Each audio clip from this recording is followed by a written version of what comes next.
This is the week we finally see Kevin Durant in a Phoenix Suns uniform. And on today's episode of Locked On Suns, we'll talk about the main components of integrating the future Hall of Famer into the Suns roster with just 22 games to go in the season. Let's go. You are Locked On Suns, your daily Phoenix Suns podcast. Part of the Locked On Podcast Network, your team every day.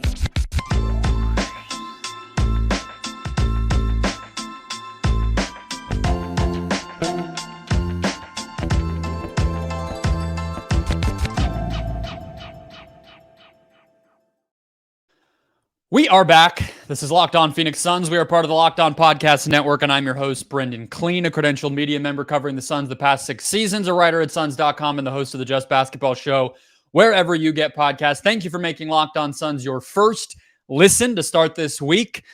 All-Star Weekend is in the rearview mirror, and we have Kevin Durant's debut to look forward to. So a busy week here once again, and you can chime in, get involved, listen, consume all of it here on the Locked On Suns feed. Wherever you find your podcasts, including YouTube, go ahead and hit follow, hit subscribe where you're finding us. If you're on YouTube, hit the bell down below, get a notification when a new show goes up, and drop a comment with any of your thoughts about the Kevin Durant era here in the Valley, your excitements, your concerns, your thrills. Maybe you're a Suns fan for the first time. Welcome. Hit all the buttons I told you to hit and drop a comment below.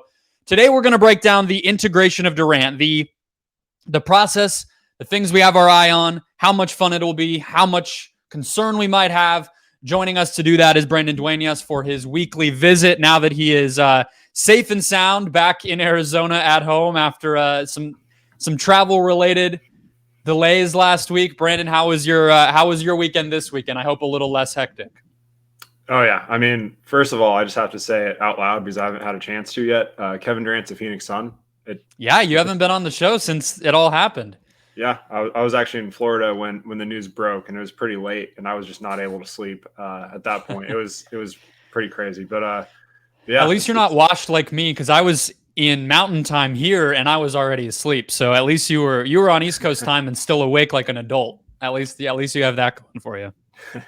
Yeah, no, it was an exciting time to be a Suns fan nonetheless. Like you said, it's, there's a lot of questions that come with it, but they're good questions to have. So I'm very happy to come on the show and kind of work through these final 22 games and, cover this team. This is the most exciting time I think we've had in terms of ever. Yeah. So yeah, it's still crazy. It's just sort of wild that like, You think back to when Durant was named an All-Star, and I think the announcement came out of him being a starter sort of right after that MCL sprain, and things were still going well in Brooklyn, and now it's like fast forward to the weekend itself, and he's answering questions. He's not going to play, obviously, but he's still at the media day, and for him to just be talking about the Suns, it was just another kind of like slap in the face of like, what is going on? This is actually real. And before long, like we're talking about, it's going to be very, very real because he'll probably suit up here on Friday. But Brendon, we're going to dive into some of these questions, thoughts. It's not even, like you said, it's not even bad things, but it's just going to be a very pedal to the metal experience. I do not envy Monty Williams being in the middle of all of this. I'm sure he would have appreciated James Jones getting this done back in July last year. So we had a year to game plan for the playoffs instead of a month. But nevertheless, this is what happened. And so I kind of want to rewind actually first with you. And I've been thinking about this, doing a little bit of homework as the break gave us some time to breathe here. And I found 2 times basically in NBA history. And I'm sure there were times when there were like 12 teams in the league and, the 60s or something that I don't know. But that a team where their first or second best player that was either became a legitimate contender or actually in both of the cases that I'm going to talk about made the finals, that they were acquired mid-season. So a team where they were bona fide contenders, and then they added somebody who really went up the pecking order right away. The 2 that I found, the 95 Rockets, which was Clyde Drexler going from Portland to Houston.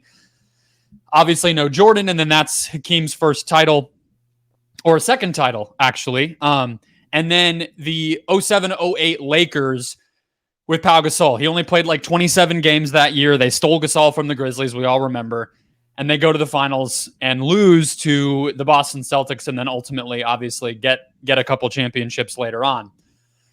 The keys that I think you can pull from that to have a little bit of a history lesson before we dive into the present day, Brandon, is where Clyde Drexler and Pau Gasol were in their careers, kind of ready to win their first championships, and in their 30s, at a point where they were ready and willing to sacrifice, I think. And then also, Durant fits this obviously even better. He's more talented than either of those players, although those are Hall of Famers too. Just the malleability, the fact that they were both two-way players. Like, Pau is just tailor-made for the triangle, right? Like, it was just a perfect fit, and I do think the Suns have that advantage too. Not that either you or I were like scouting heavily the 95 Rockets or 08 Lakers, but what do those tell you? What do you pull away when I bring those two situations up? Yeah, I think number one, it just speaks to how rare it is that trades like that happened in the first place. This is a deal that I think a lot of us kind of, like you mentioned with how hot Brooklyn got, it just seemed like it was going to happen during the offseason. So for this to go down in the trade deadline as quick as it did during an ownership change, like, that's just completely unheard of. Like, I mean, it still feels surreal, but I think at this point it's going to come down to chemistry. That's the main thing. Trying to integrate Durant into your system in 22 games. There's going to be a lot, like you said, for Monty, it's going to be tough. There's going to be a lot of adjustments and experiments he's going to have to conduct in a short amount of time to figure out what his playoff rotation will be, and which we'll get into later. But it's going to be a lot thrown at this team fast. But I think if anyone can handle it, it's the Suns with how they're built, because Kevin Durant plays very similar to Devin Booker in the sense that you don't need to design a system for him. He is the system.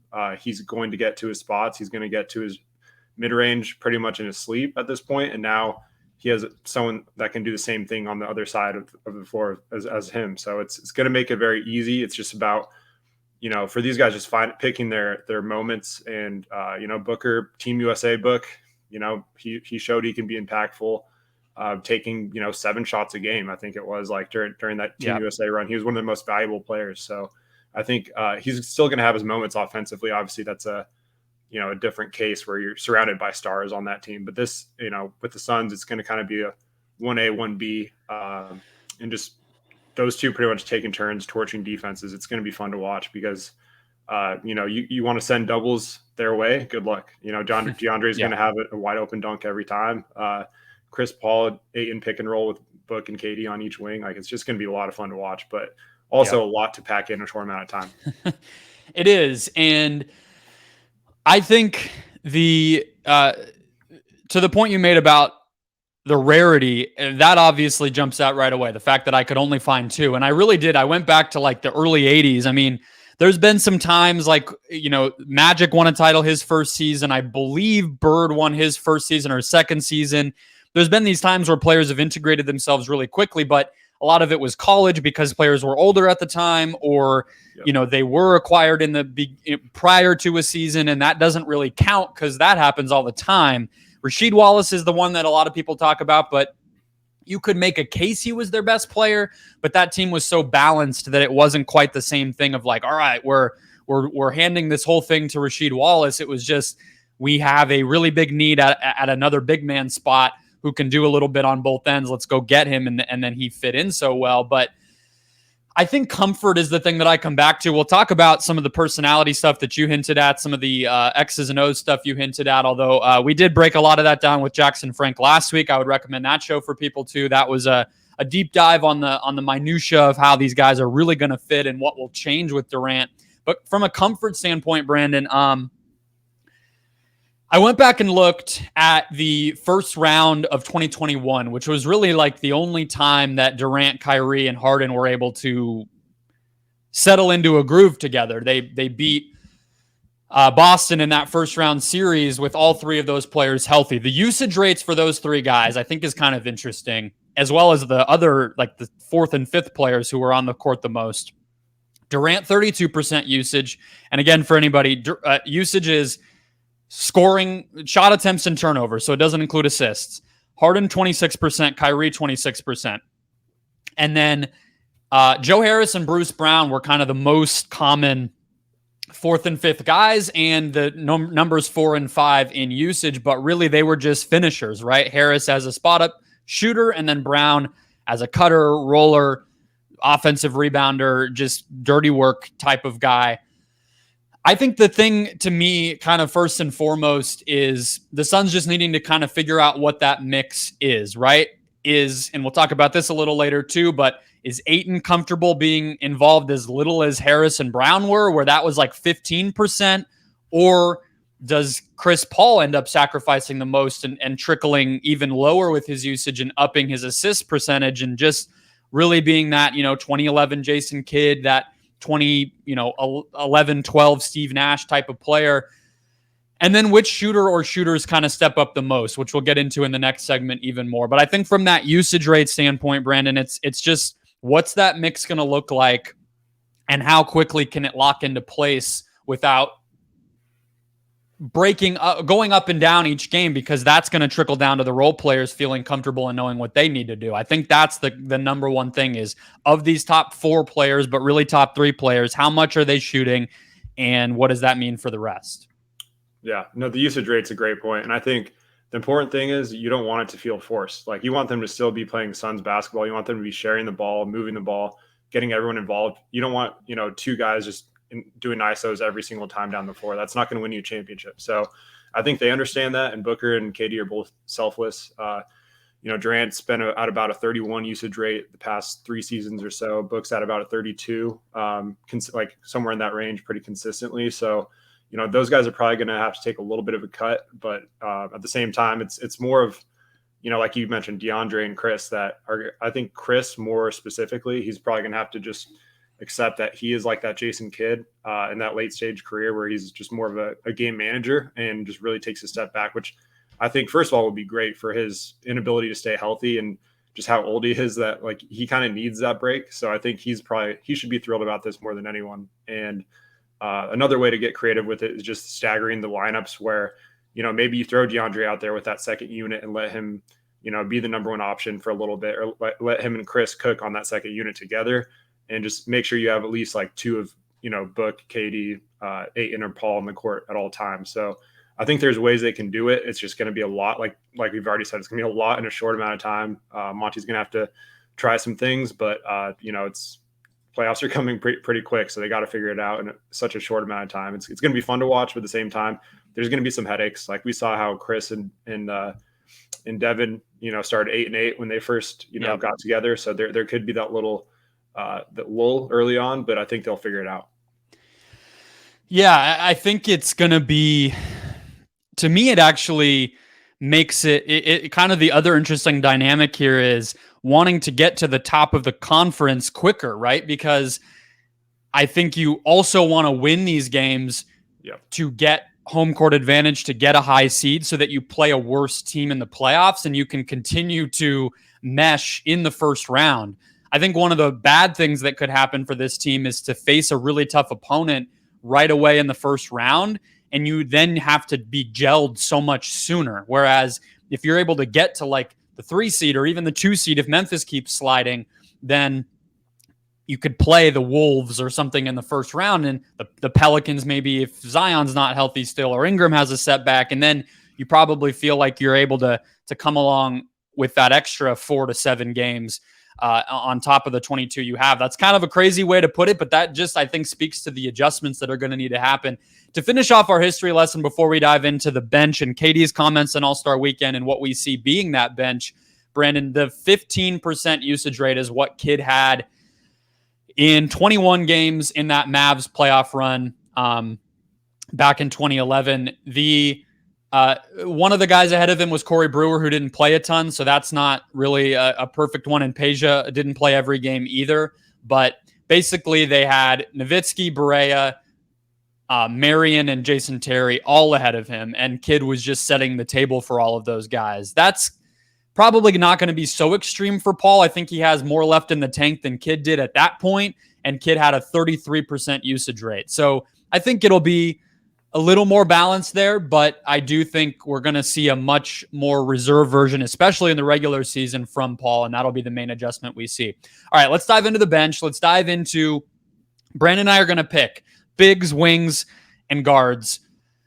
Who do we think will be part of this 9.5-man rotation that Monty Williams has said he wants to see? We'll talk about all that next. First, today's show brought to you by Nissan, the Nissan Most Electric Player of the Week.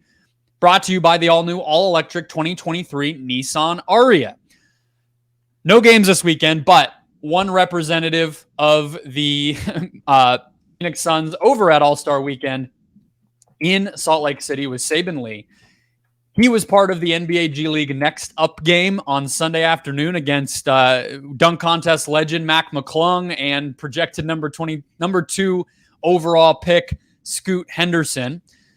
Look, Saban's been awesome, honestly, Brandon. I think he, the things that the Nissan Ariya embodies, brilliantly fierce, stunningly powerful. I actually do kind of think that applies to Saban. He was this guy who was just a freak athlete and has had to kind of round his game into form. He did a lot of that in the G League before getting the opportunity, and he's looked like pretty comfortable against NBA players. So I think he's a fine pick. Yes, he's the only guy not injured and actually got to go to Salt Lake and play this weekend, but I think he's very deserving of the Most Electric Suns Player of the Week. The 2023 Nissan Ariya packs pin you to your seat power and premium intelligence all in one EV. The all-new, all-electric 2023 Nissan Ariya is the EV for people who love to drive. Shop now at nissanusa.com. Okay, so Kevin Durant, Brandon, this weekend told the media that he fully trusts the bench. I even think he threw like a "you're not watching Suns basketball if you're asking me that question" type of thing in there, which felt a little silly considering we all know that is one of the key questions facing this team. But my take on it, and I'd love to hear yours, is I think the Suns absolutely have the pieces, but I think, again, those players have a big job ahead of them to step up and solidify and seize the spots. And then Monty has a pretty tough task of whittling it down and finding the right buttons to push in terms of lineup combinations and, just all around balance in the next month or so. That I think they can do it. It's just going to be tough. Yeah, no, I agree. I think the best way to put it is there's not an individual on the bench that I trust in terms of this guy's going to consistently bring it. But I think there's by committee that there's going to be someone new that steps up every night, especially come playoff time. It could be Terrence Ross. It could be a Kogi going, prime MJ mode in the mask. It could be TJ Warren, like Torrey Craig's had some moments. So I don't think it's going to be one guy that's just going to, carry the bench by any means. But I think they have the guys that can do it, especially if we can get good Cam Payne back and he's back at full strength. That could be something that changes some games. Like we've seen it happen in the playoffs. So as crazy as it probably sounds to say right now, he's someone that could be a difference maker if he can get healthy and confident. But they definitely have the guys. It's just about figuring out how to use them and who's going to step up when. It sounds like you think that Monty probably won't actually settle on a specific 9 or 10 guys. Do you feel like he doesn't have that luxury and he's going to just have to continue to go game by game into the playoffs? Because I don't necessarily disagree with you, but he has been pretty clear he's telling us he wants to whittle it down, but I don't know. Maybe you're right that he can't. Yeah, I think come playoff time, like a 9-man rotation to me is like ideal. That's probably like the most. Like, I mean, in a perfect world, you have an 8-man rotation, and right now, I think with the way the Suns are built, it's probably going to be 9. But I think leading up to that, figuring out who it's going to be, that's going to be like what the challenge of this 22 game stretch is, and seeing who's going to step up. And there's definitely a lot of options, but it's there's no one that really stands out to me outside of Okogi's surge lately has kind of locked him in as that 5th starter for me at least. But that could change based on matchups in the playoffs. So you just never know. Yeah, I think there's always going to be a series by series kind of waxing and waning and whatever that happens. Like I don't think, especially with the team built this way, with a lot of specialists around the stars, I think it would be silly to say you're going to have exactly the same players playing regardless of who's on the floor. I mean, even the fact of like what we've talked about on this show a few times now of the possibility to have Durant be a backup center option in some matchups, not fully, but one player who you try there. that's probably not going to be what you do against, let's say, Denver when Jokic is playing 40 minutes late in a playoff series, right? So I think you're totally right that it'll always be somewhat dependent on who you're playing. Let me go into the specifics here of these players, Brandon. I have a first question. I have my notes and I put locks in all caps, and then I started to list them off, and I don't locks to be in this rotation, and I honestly couldn't get past 4 and feel like I was confident that they would actually be in it. So I guess, the two obvious candidates would be Torrey Craig and Josh Okogie, the two players we're basically discussing as maybe the 5th starter, that those players will at least play, even if only one of them can start. But I wasn't even positive when I was putting that down that those two were locks to actually be in the rotation till the end of the season. Yeah, I would throw them in as locks in terms of, like you said, like they're going to play. They don't really have a ton of wing defenders at this point, like outside of those two. So I think just by the nature of that, they're going to, like, at least one of those two is going to be in there. But I mean, even this season, we've seen Okogie have his moments, and then he kind of fades away for a little bit and, gets out of the rotation. So you don't know what things are going to look like come playoff time. So it's not crazy to say that, Okogie's not a lock at this point, as well as he's played lately, because a lot can change. But I do think Craig, just based off of his history, he's a veteran. He's played in the playoffs. He's, we've seen him contribute in the playoffs. So I think just being that trusty veteran, I'd probably pencil him in as a lock. But those two guys are going to be huge. They're going to need one of the two to step up in the playoffs, for them to really make some noise, I think, just as an X factor. So outside of that, though, there really is no, that next group that's going to be very interesting to go through here.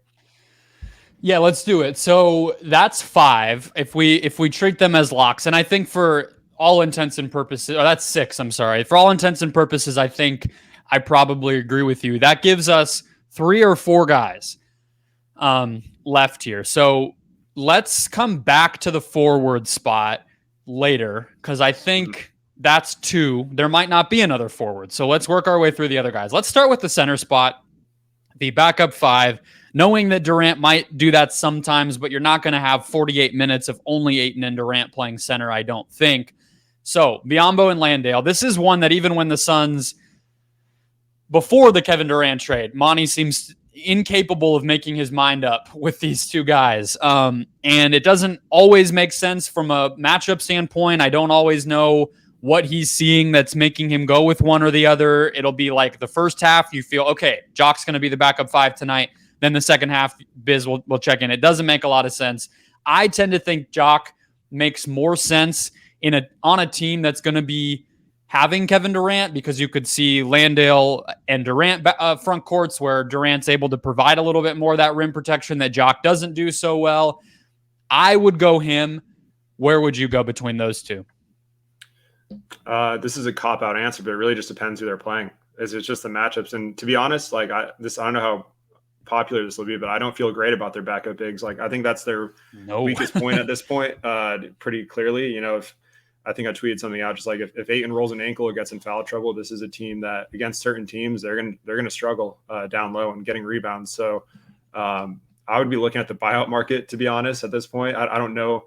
With Love gone to Miami, there's not a ton of options that even make sense at this point. So I think you're gonna have to roll with Biz and Jock. I think Biz makes sense against certain teams where you could kind of hide him in that drop coverage, but teams that are switch heavy and trying to get you out on the perimeter, like that's where I could see him struggling. Same with Jock. So it's really just kind of a pick your poison, and I'm not feeling too confident in this one, but I'll take Biz just out of the fact that he's a veteran, and I think you could probably trust him a little bit more in that scenario. But even then, I'm not feeling great. Yeah, it's one of the sneaky things I think was a story throughout the West with the trades that happened. The Clippers got their backup 5 in Mason Plumlee. The Nuggets added Thomas Bryant. I think the Grizzlies already have centers. The Mavs have no depth there. That's a very big weak point. And then even the Lakers, like getting Jared Vanderbilt and Mo Bamba, I think, maybe not even better than Thomas Bryant, honestly. But there was a lot of movement there, and the Suns, you can't be picky when you get Kevin Durant, but they were kind of left without a great option there. I do think in all honesty, though, as much as I would lean Landale, just for the reasons I said, the ability, you at least have two guys, right? It's not like they're down to one player and they just have to cross their fingers and they're lacking depth that way. The reason they're lacking depth is neither one is great, but at least you have 18 fouls between your centers plus some small ball options. So I guess that's fair. I do just think Monty needs to pick between one of them on a game-by-game basis, if not a series-by-series basis, just for the sake of continuity and consistency and for the other players to know what they can expect when they're on the court. I don't think going back and forth is good because they are pretty different players and you got to get comfortable. All right, let's go to the guards. You mentioned Campaign. I think if he can come back and play even the level he was at prior to his injuries, he'll be close to a lock for me as well, Brandon. But we saw Terrence Ross play really well. We've seen Damien Lee be pretty good this year, make a lot of open threes at the very least, and just have some savvy after, the way he was able to learn how to play team basketball in Golden State. I think that's transferred well to this new scenario. And then Shamet, who Monty has trusted a lot. I'm sure a lot of fans probably just groaned when I said that, but it sounds like we're in agreement on Payne. That would give us now 8 players already. Is there another guard among that foursome that you think is going to be in that final 9 or 10 man rotation come playoff time? At this point, I think Ross is probably the most likely in terms of just because there's going to be moments where they're going to need some offense off that bench whenever they take their key guys out. But also, the way they stagger things could make it where a guy like Damien Lee gets an opportunity just because I think he makes sense with that starting unit, just getting wide open looks, knocking him down. He's to space the floor. So I could see him potentially getting some looks with that starting unit, but I don't think Shamet belongs in the playoff rotation. I think he's so far back on the depth chart at this point, especially with Ross. It's just kind of like, you got someone that could, has the confidence offensively to shoot a shot. And that's something that they've needed for a while. So maybe a little bit of a worse defender than Shamet, but bigger. Yeah. So then it's kind of like the trade-off, I think, evens out and the offense probably wins him over. Yeah. Bad timing for that injury for Shamet. Just to, like, if he's just healthy and able to continue to be consistent, you wonder if they even go after Ross. Maybe they still do. It's not like Shamet had been awesome, but they just needed depth right now, and they had the opening, and then Ross comes out and plays awesome in his first game. I'm sure Shamet's just sitting there like, praying for his foot to just miraculously recover because it's digging him a hole. I think we're in agreement there. I agree on the Lee fitting with the starting lineup point. You could see like a team like Memphis, for instance, that they play a little smaller 1 through 3. Lee wouldn't be overmatched there, and then he would be able to help them space the floor against a good Memphis defense. I think we'll see that. I would say it sounds to me like we're coming back to Monty might not be able to have his cake and eat it too here with the rotation being as trimmed down as he wants it to be. All right, last one before we dive into some of the personality stuff that might be a factor here from a Sun standpoint the rest of the way. The forward spot, we talked about Craig and Okogie. I know Okogie's maybe listed as a guard. He's a forward for all intents and purposes with the way he can defend up and rebound and cut and everything else. Warren, Wainwright, Baisley, or another buyout guy, although I don't think that's super likely. It might be Will Barton would be that's who came to mind when I put that there, Brandon. I don't think Baisley is going to have enough time to prove himself, and I don't think Monty's going to be in a hurry to try such a young player with the pressure that they're seeing. I think the interesting thing to me is really, do they elevate Wainwright to a full contract, which I think is probably a yes, and then it really does seem like it might come down to come playoff time. Is he playing or is TJ playing? And they're two very different players. One is, mostly 3-and-D. The other is mostly just, bucket getting. Exactly. I think that's a key point, is that they're different players, and it really just depends on what they need in that series. And most of the time in the playoffs, you're going to need defense over offense, especially if you have Durant and Booker on the court at the same time. Like, you don't necessarily need a TJ Warren, but at the same time, if you're in a shootout offensively and, playing a tough team and you need like a little bit of a pick-me-up or just a floor spacer, someone to help spread the defense, then I think Warren can make sense. But at the same time, I think Warren and Ross are sort of connected in that way, right? Where it's like you probably don't need both of them on the court at the same time. So it might just end up being one or the other. And then with the other, like, let's say they choose to go with like Wainwright and Ross with that combo, that'd make a little more sense than going, TJ Ross. So there's going to be, like, Monty's going to be juggling a lot of things. So cutting it down to like what he wants it to be is going to be difficult, as we've already kind of illustrated just in this conversation. Well, and I think when you have specialists, right, it means that you play them according to what your needs are. That's the point, and that's the way this roster has kind of been built at this point. So I do like, it's sort of how the Clippers have been built in recent years. If people think back, I know Kawhi was injured and that made things worse, but that 2021 conference finals, Ty Lue played like his entire roster over the course of that series. He would play Boogie for 8 minutes and just go, post scoring. And then he would have games where Kennard went off, and then the next game Kennard wouldn't play. And it's a similar type of roster. Kennard's a shooting specialist. Boogie is your size, and all these different kind of chess moves you have to try to make because you have a roster built around Kawhi and Paul George. You don't have, the luxury of a bunch of balance. That's what the Suns kind of gave up here. I think your point about those guys being connected is a really good one. I have one last question here. I know we're going long on this show, but the bench, who of the big three creators on this team, Book, CP, and KD, would you put on the floor with some of these bench players? Like if we're imagining that they're going to stagger them, which they almost have to, there's just, it would be crazy to keep three stars on the court at one time and then take them all off. Which of those guys do you think would be the best fit playing with four of these, or maybe even two of them with three? Like, how would you stagger the guys? No, that's a great question. And I think the obvious answer for me, at least, is Kevin Durant, just because the guard play on the bench, like we already went through, is pretty deep. So you don't really need, if you're going to put Durant out there, first of all, it gives you some size, right? You get a 7-footer that, the second unit doesn't have a ton of size and rebounding. So just an outlet to score. So I think playing Durant with that second unit kind of frees up a little bit of what Monty could do with them. But honestly, I think at this point, if Payne falls out of the rotation, we could be seeing a lot of point Book too. So that could be another option where you throw Book out there with those starters, but or with that second unit. But overall, I just think the staggering is going to be huge. That's what it comes down to. But I think Durant makes the most sense with the second unit. Durant makes sense with anyone. Like, let's be real. Well, yeah. And like I want to remind people too, I brought up some of those usage rates from the Nets playoff run in 2021 when they were probably at their best. The second round, which Harden was, a shell of himself with the hamstring pull, and then Kyrie didn't play much. He didn't play at all. He went out in the first quarter of the first game. A lot of those, like if you just go watch those highlights of his masterpieces in that series, it's him out there with, coincidentally, Shamet a lot of the time.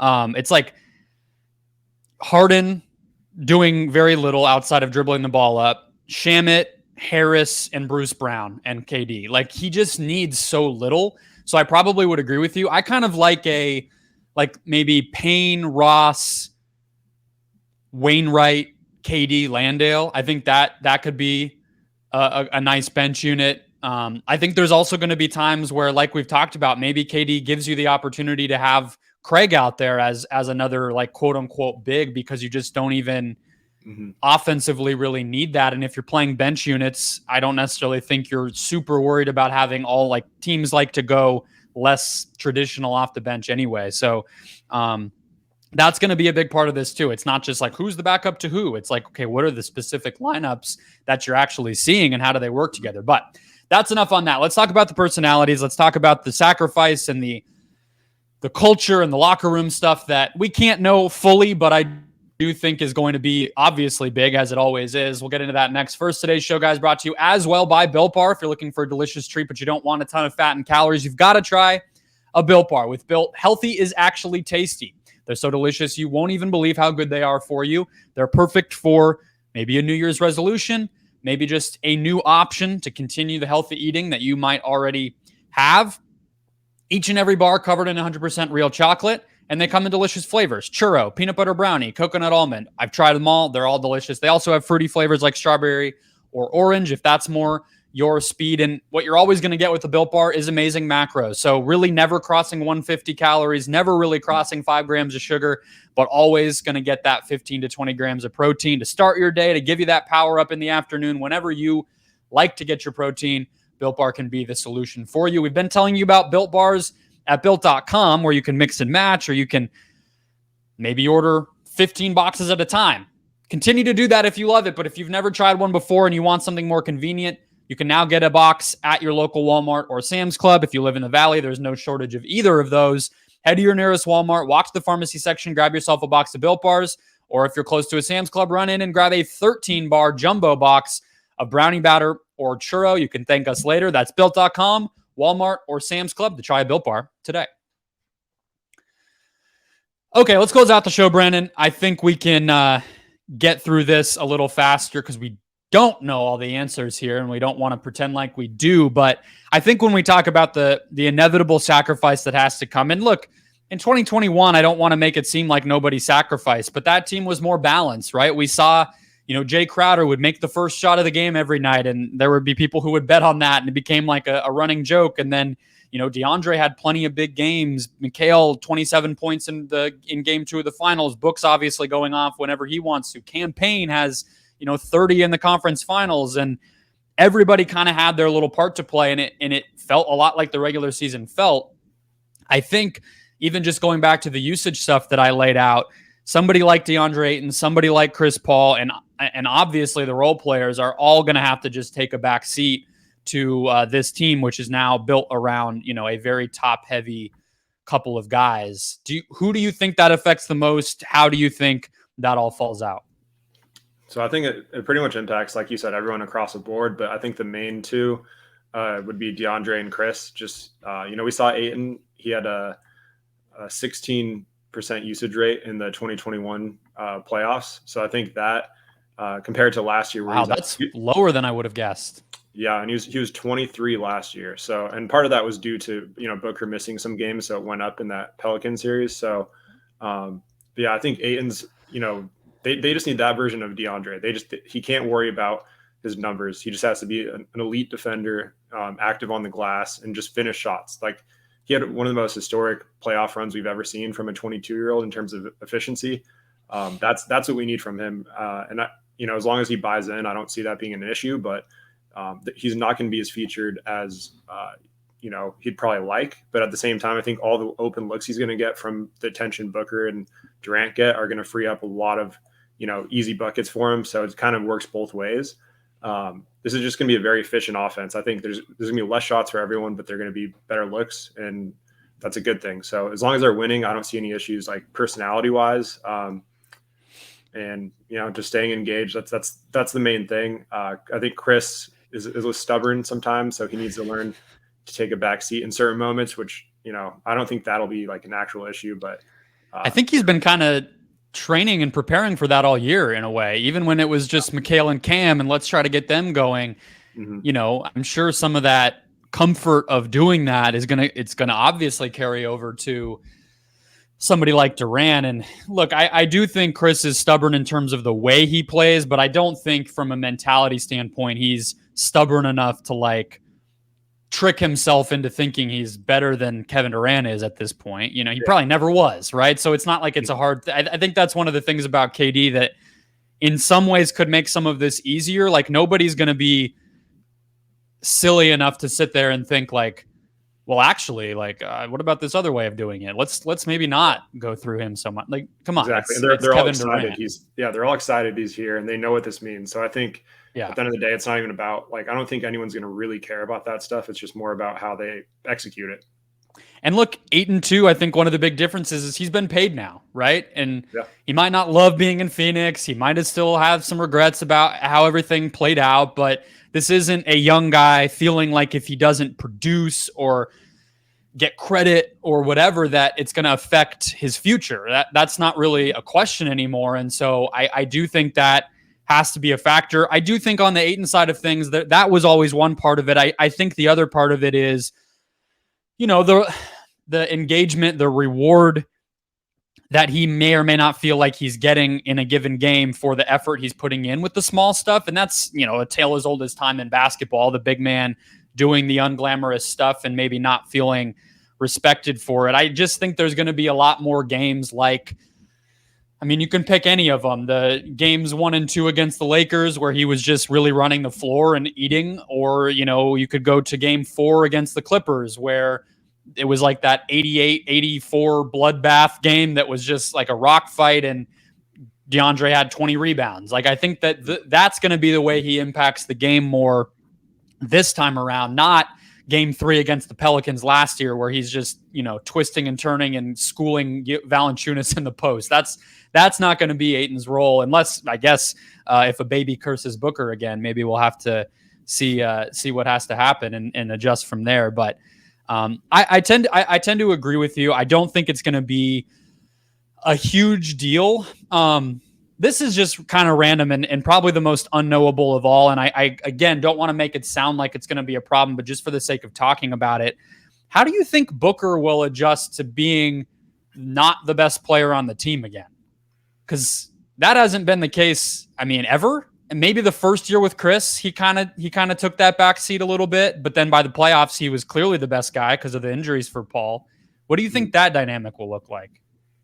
Yeah, I think that's a perfect way to put it. He did take a backseat, and you could argue. I think he was a better player than Paul at that point, but he had so much respect for him, and he's such a star player, like a star addition at that time, that Book wanted it to fit seamlessly. So he kind of it seemed like played a little bit less aggressive than usual, like in those first 20 games or so. But once they got comfortable with each other, it was natural. So I think that's the same thing with Durant, that these guys respect him, but they have less time to do that now. So it's like you just got to figure it out on the fly. And I think like we saw with Olympic Book, like he knows he can impact games without needing the ball all the time. So that's another huge factor as well. So I think just these guys just want to win at this point. Like anytime you add someone like Kevin Durant, especially Booker, knows there's going to be sacrifice with that. So getting that first championship to Phoenix, and if that comes at the expense of taking 5 or 6 less shots a game, then so be it. Just work on the glass, work on the defensive end, move the ball, just doing the little things. I think with Book's personality, I don't see it being an issue at all. It's just more of them trying to find their comfort zone. That's what it comes down to. And there's also kind of there's something they could take advantage of with other teams is, while they don't have the chemistry you'd like at this point, at the same time, there's less film. So I think, coaches game planning for them is going to be almost just as tough as it is for the Suns to figure out, from a team chemistry perspective. Yeah. You even think about some of those ATOs that Monty drew up that first season where he would use Book as a decoy, right? Start to trickle down some of the stuff that might be possible as a result of not only just the talent, but like you said, the fact that teams aren't going to have a full season this is what the Suns like to do with a baseline out of bounds play, watch for Durant to set the screen for Book and then, switch that, whatever it might be. I think that'll be a weapon for them too, like you said. It's funny, and the last note I'll make is we've seen Durant work with Steph Curry, Kyrie Irving, guys who nobody plays like Steph Curry, but people play like Kyrie Irving. And it's kind of funny to me that one of the first things I ever wrote when I was like a dummy who didn't know anything was looking at I think the 2016 Cavs or 2017 Cavs and saying Book's destiny might be to play the Kyrie role for a LeBron because he can make shots from anywhere. He's hyper efficient. He can do a lot with very few touches and still be effective. He's obviously surpassed that. He's much, I think he's a better player overall, polished game, two-way game than Kyrie probably ever was. But that's still kind of, it's there in his game. And I mentioned, again, to go back to the usages like I keep doing, Kyrie still scored like 27 points per game in that first round against Boston 2 years ago. The usage is one thing, but if you're making all the shots you take, it kind of doesn't necessarily matter if your usage goes down a little bit and if you're not turning the ball over, which is another part of usage. I think Kyrie, he's always been a low turnover player, but I think he had like a 9% turnover rate in that series, which is nothing. And if you're just doing that, you're gonna still produce and get your numbers. And not that I think Book cares about numbers, but you'll feel involved, right? So I think there is precedent. There is both in Book's career. This is quietly year 8. Like we think of him as this young guy who is hungry to get his, and it's not really what he is anymore. And I think there's also the precedent of how other players have played together, how they played with Durant, what we've seen between Paul and Booker. Again, like we just keep harping on, Brandon, it's going to happen in a month, which is just a pretty insane part of this. Maybe it's like more like 5 or 6 weeks, but really a month, So it's going to be bananas, but I'm excited. Yeah, no, the KD effect is very real too. Just to kind of finish up your last point with how Kyrie played in the playoffs, is he makes everyone better just by the fact that there's less pressure on them, and you're going to see that across the board with the Suns. They're going to get cleaner looks, and I think Booker's already efficient, but this is going to be the most efficient stretch of his. As long as he's playing with Durant, this is going to be the most efficient stretch of his career by far, and not getting those traps and doubles, it's going to feel easy. It's going to be on easy mode for him in 2K. Just it's going to be very fun to watch. Absolutely. By the next time Brandon and I talk, we will have 2 games in the Kevin Durant era. Theoretically, I'm assuming Durant will be back Friday. It seems like ESPN is assuming Durant will be back Friday, considering they moved that game to their station. Depending on timing, if you made it this far in the podcast, I will let you all know we will try to go live the next 2 Sundays after the Suns play the Bucks on ABC. Then the next week they play the Mavs on ABC in the afternoon. We'll try to go live after those 2 games if time and logistics allow it. Those are 2 massive matchups. The rest of this week, guys, we'll have Aaron Edwards as normal. I'll probably do a reaction show after the Friday game as a bonus episode for all of you to look forward to that, because that will have a lot to talk about. And I'm hoping to get a guest to talk about the Durant side of this. What is his, not legacy, I know that word everybody hates, but what does it mean for his career? What does it mean for his dynamic in this moment, over the course of his career, all that. So I'll try to get somebody dialed in there, and we'll have a lot to talk about. Either way, hit follow, hit subscribe. Thanks for making Locked On Suns your first listen here on this Monday. Do it every day, please. In the meantime, go make Locked On NBA your second listen here on this Monday. Catch up on everything else going on around the league. Dallas, the Lakers, the Bucks, the Celtics, All-Star Weekend, all of it. Catch up there. That show's available on all podcast platforms as well. And I will talk to you all tomorrow.